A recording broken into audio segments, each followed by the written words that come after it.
예수를 잡아 끌고 대제사장의 집으로 들어갈새 베드로가 멀찍이 따라가니라. 사람들이 뜰 가운데 불을 피우고 함께 앉았는지라 베드로도 그 가운데 앉았더니 한 여종이 베드로의 불빛을 향하여 앉은 것을 보고 주목하여 이르되 이 사람도 그와 함께 있었느니라 하니 베드로가 부인하여 이르되 이 여자여 내가 그를 알지 못하노라 하더라. 조금 후에 다른 사람이 보고 이르되 너도 그 도당이라 하거늘 베드로가 이르되 이 사람아 나는 아니로라 하더라. 1시간쯤 있다가 또 한 사람이 장담하여 이르되 이는 갈릴리 사람이니 참으로 그와 함께 있었느니라. 베드로가 이르되 이 사람아 나는 내가 하는 말을 알지 못하노라고 아직 말하고 있을 때에 닭이 곧 울더라.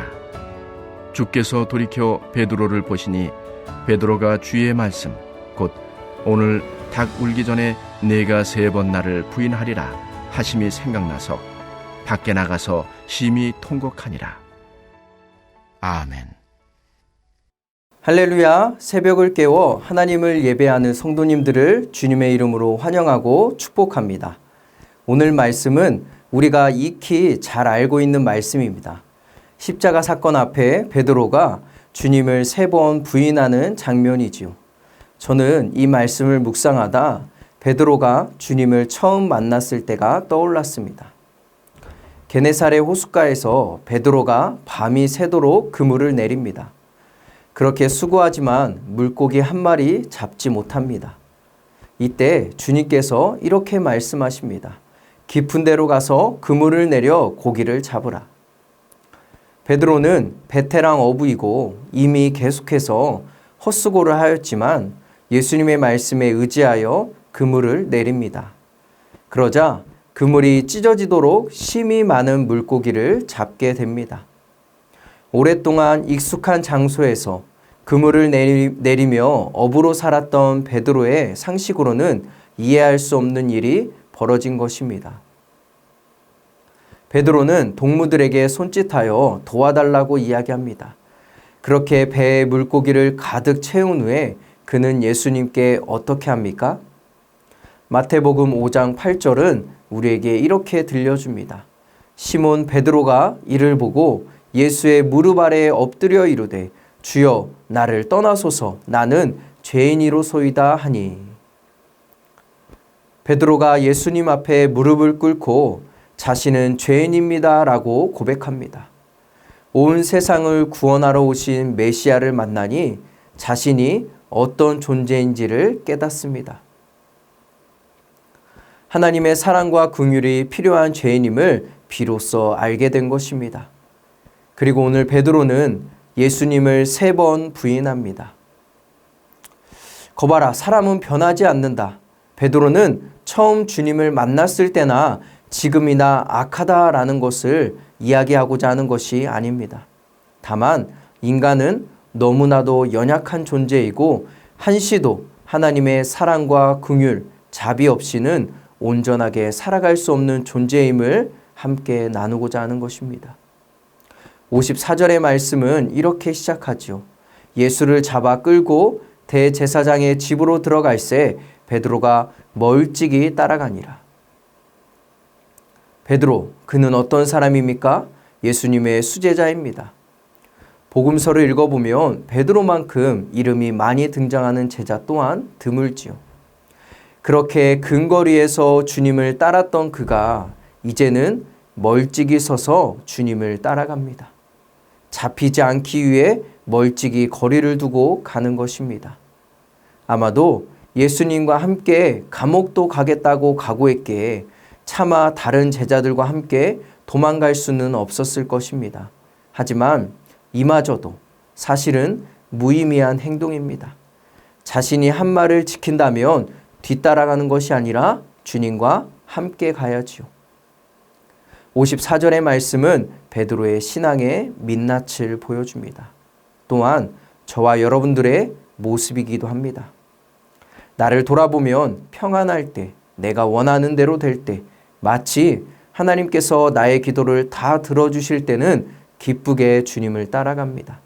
거리낄 거 없이 불편한 마음 없이 따릅니다. 주님과의 거리가 가깝습니다. 그런데 어려움을 만날 때, 내 뜻대로 되지 않을 때, 그때는 어떻습니까? 언제 그랬냐는 듯이 주님을 원망하며 주님과의 거리가 저만치 멀어집니다.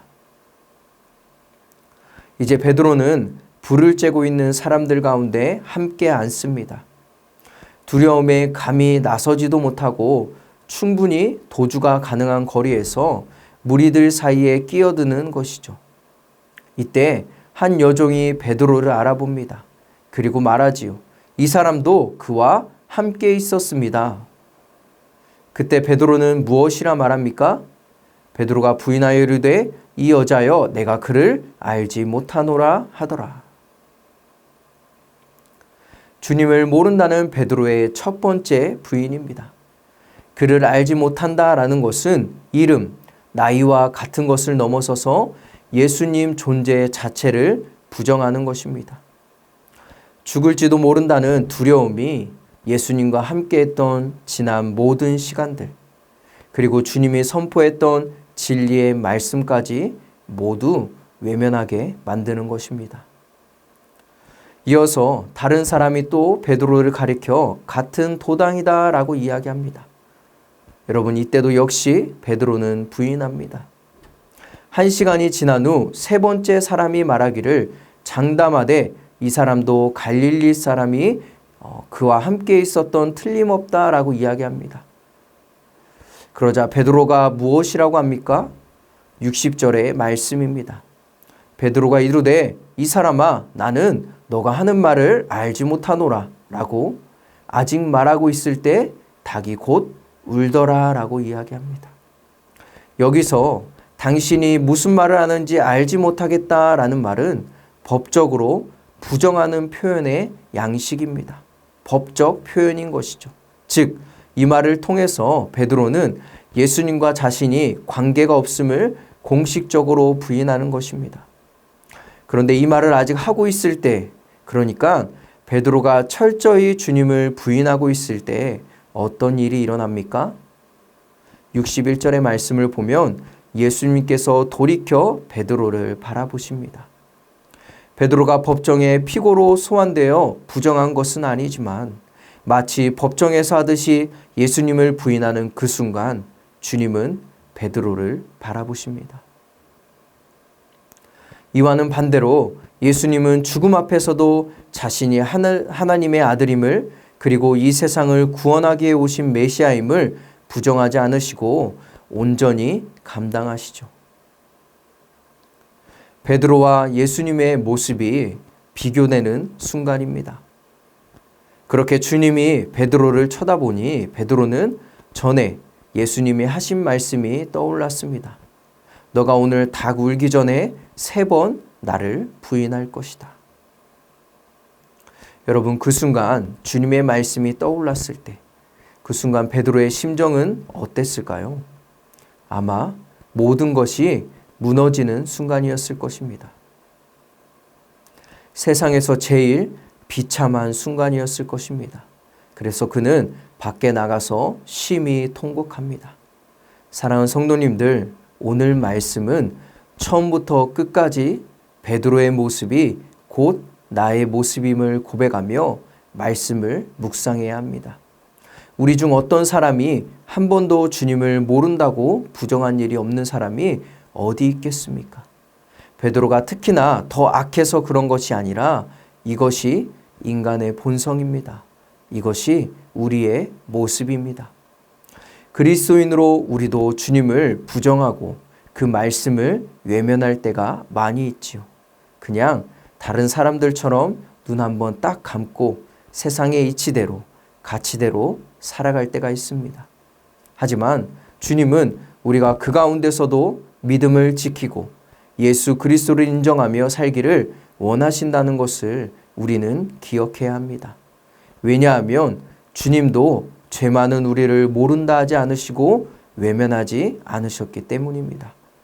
다시 돌아가면 늘 따뜻하게 맞아주시는 분이기 때문입니다. 그렇다면 어떻게 해야 베드로처럼 주님을 부인하지 않고 끝까지 따를 수 있을까요? 어떤 순간에도 무너지지 않을 수 있을까요? 첫 번째, 아무 조건 없이 하나님을 사랑해야 합니다. 예수님과 함께할 때 베드로와 제자들의 생각은 주님의 생각과 달랐습니다. 예수님은 이 세상을 구원하기 위해 가장 낮은 자의 모습이 되어 죽으실 생각을 했습니다. 하지만 제자들은 예수님이 로마를 무너뜨리고 다윗 시대에 부강했던 나라를 다시 세우기를 원했습니다. 또 그 중에 한 자리도 차지하고 싶었습니다. 이런 생각을 가지고 주님을 따랐기에 도망가고 부인할 수밖에 없었던 것입니다. 아무 조건 없이 예수님 그 자체로 인정하고 사랑하는 믿음이 있어야 합니다. 예수님만이 나의 소망, 기쁨이라고 고백하는 자만이 어떤 순간에도 흔들리지 않고 주님을 따를 수 있을 것입니다. 그러므로 오늘 하루도 주님을 아무 조건 없이 사랑하십시오. 주님 그 한 분만으로도 기뻐하고 감사하는 하루가 되기를 소망합니다. 두 번째, 아무 조건 없이 말씀대로 살아가십시오. 어쩌면 첫 번째 아무 조건 없이 하나님을 사랑하라는 것과 통하는 말씀이지요. 축복받기 위해 말씀을 믿는 것이 아닙니다. 하나님이 하신 말씀이니 그저 따르는 것이지요.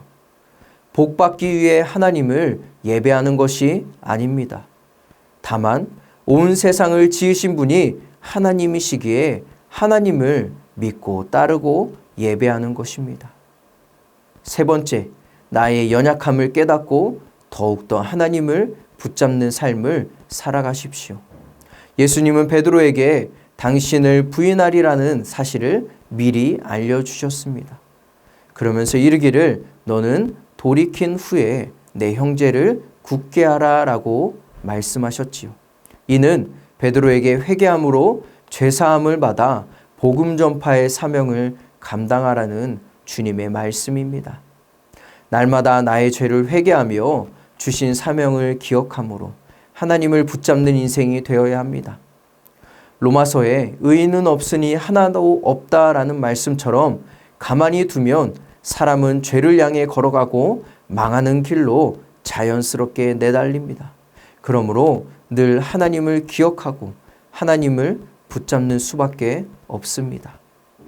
베드로가 자신이 정말 그 말씀대로 그렇게 예수님을 부인하고 떠날 줄 자신은 알았겠습니까? 하지만 인간은 너무나 연약하기에 그럴 수밖에 없는 것입니다. 그러므로 사랑하는 성도님들, 나의 죄를 늘 점검하고 회개하며 하나님 앞에 굳건히 서는 저와 여러분들이 되기를 기도합니다. 오늘 본문 속 베드로의 모습이 곧 나의 모습입니다. 나는 주님을 외면하고 떠나는 죄인입니다. 하지만 주님은 언제나 나를 받아주시고 사랑과 자비를 베푸시는 분입니다. 오늘 하루만큼은, 아니 오늘부터는 그 예수님께 기쁨이요 소망이 되는 하루가 되기를 간절히 소망합니다. 나의 연약함을 드리고 아무 조건 없이 하나님을 사랑하십시오. 아무 조건 없이 기대 없이 말씀대로 살아가십시오. 그리고 날마다 회개하며 하나님을 붙잡으십시오. 그래서 주님을 부인하는 삶이 아니라 가신 그 길을 나도 따라가는 복된 하루가 되기를 주님의 이름으로 축원합니다. 우리 이 시간에 함께 기도하기 원합니다. 하나님, 베드로의 모습이 곧 나의 모습입니다. 용서하여 주소서. 이제는 주님을 따르는 인생이 되게 하소서. 두 번째, 코로나19 가운데서도 선교사님들을 지켜주시고 보호해 주소서. 우리 시간에 주님의 이름 한번 부르고 함께 기도하겠습니다.